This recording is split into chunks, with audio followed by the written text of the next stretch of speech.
From Anshe Sfard, Bethel Emeth Congregation, it's time to take 10 minutes for Torah with Rabbi Joel Finkelstein. Welcome to our discussion of Parshat Korach, the honor to serve. Parshat Korach, we have two questions about Ketoret, about the incense offering. And perhaps this will give us an interesting insight to what the incense offering is, the Ketoret, throughout Tanakh, throughout the Torah, and specifically a greater insight into this story and an insight into our lives as well. The question is, how come when Moshe realizes that he has a rebellion on his hands, that indeed there are people challenging his leadership, going against him, against Aaron, and against God, that he tells them, take a fire pan. Sure, go ahead. Take a fire pan, so put some fire on it, put the incense on it, and we'll see who God chooses. Why a fire pan? Why not something else? Why not a meal offering? Why not a sacrifice? Why the frying pan? Why the Ketoret?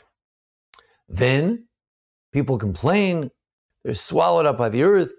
Then they complain again. They say, Kulanu avadnu, everybody's dying. They complain about the complainers who died.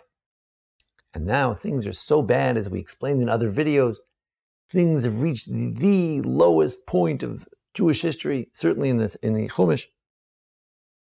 At this point, Moshe turns to the Ketoret again. He says, Aaron, go take some Ketoret, take some incense offering. That very same incense offering which killed the 250 men who challenged Moshe's leadership, go take a fire pan. Go throughout the village and throughout the camp and atone for the Jewish people. Again, why Ketoret? If you want to atone for the people, why Ketoret? What's going on and why Aaron? So we need to look at Ketoret throughout Tanakh and how it appears. Firstly, it appears in Tetzaveh. Tetzaveh tells you about the altar of the Ketoret, the incense altar. It's a golden altar, a small altar. There's no sacrifices. It's sort of a vegetarian altar, except for once a year has some blood. Otherwise, it's a vegetarian altar. And we're told two things. Number one, that Aaron himself, and Aaron and no one else, is to atone on the horns of that altar once a year. There will be a sprinkling of blood on that altar once a year. It's an altar of atonement. Ketoret is associated with atonement. Creates a cloud, perhaps the cloud obscures the sins of Israel. And number two, Lo ta'alu alav ketoret zara. Do not put any strange fire on there. It's very important. Olau mincha, we don't have any offerings. We don't want any meal offerings, any meat offerings. This is an incense altar. Very important that it has unique function and nothing else. Case number two. In Kitisa, it talks about the actual making of the incense itself. And it warns us again, and that when you make this Ketoret, no one else should make a Ketoret like this. We're not allowed to get the recipe and make our own Ketoret and give a nice fragrance to our homes. We can't do that. The Ketoret is a unique thing. It's for the temple. It's for Aaron. Nobody else. And also, it says, anyone who tries to do this will be cut off. There is an idea that Ketoret has an exclusive element. It's only for Ketoret. It's not for other offerings. And no one's allowed to make it. No one's allowed to smell it. It's very particular about who is allowed to do it. Then we turn to Parshat Shmini.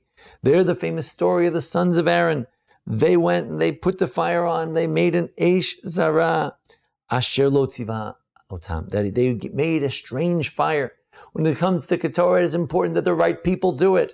It's important that it be the right fire, the right place, the right time. Somehow, Nadav and Avihu, the sons of Aaron, did it the wrong way, and they were the wrong people. There's an exclusivity to it. Der Nachrimot reminds us again of the death of the sons of Aaron and tells us that Aaron, no one else, but Aaron, the high priest or any other high priest, is to go in and to bring that Ketoret on Yom Kippur, and it is a matter of atonement. And there he can go into the Holy of Holies with that Ketoret, with that cloud, again creating a cloud of atonement, a cloud somehow obscuring the sins of Israel. Finally, we find that in Divrei Yamim, the book of Chronicles, we find that Uzziyahu was a leper. Why was he a leper? Because he tried to bring the Ketoret.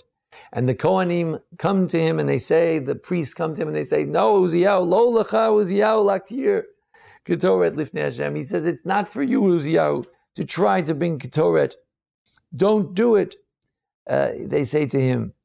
And in fact, he does it. He, the king, Uzziyahu, a great righteous king, he tries to bring Ketoret. He's the wrong person for it. He is an honored man. He's a tzaddik.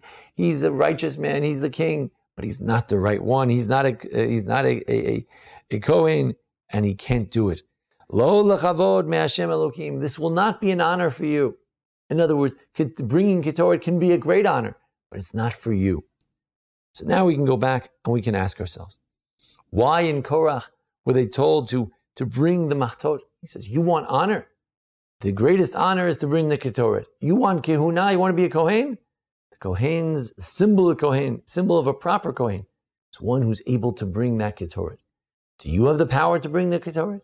Are you like Nadav and Avihu, who are the wrong ones? Or are you like Aaron, who has the authority to bring it? If you are, the Ketoret will tell the answer. And number two, when there was a sinning of the Jewish people, it says, Aaron, take that fire pan, vasim Ketoret, and put some Ketoret, go quickly into the camp and atone for the Jewish people. You see the two elements. Number one, it's an exclusive thing. It's not for Korach's people, and it is for Aaron only. And it is for atonement. That cloud it obscures sins of Israel. And the rabbis say that it was a special secret, they were told, secret of the Ketoret, that it could stop the angel of death himself. What's the message? The message is that atonement can be a dirty business. To help bring people atonement for their sins, to sit like a therapist and listen to people having their confessions and tell you what's wrong with them, seems like dirty business. To try to help people get out of the mud of their own lives. What Moshe says is that yes, it's a great honor, but you know what it is? Something where you have to get into the ditches, into the trenches with the Jewish people and atone for their sins. It's an honor, but it's an honor to serve. You, Korach, and your people, the 250 men, you want honor, but you don't want to serve. You don't want to atone for others. Ultimately, Aaron was the one who was chosen. He was the right man for it.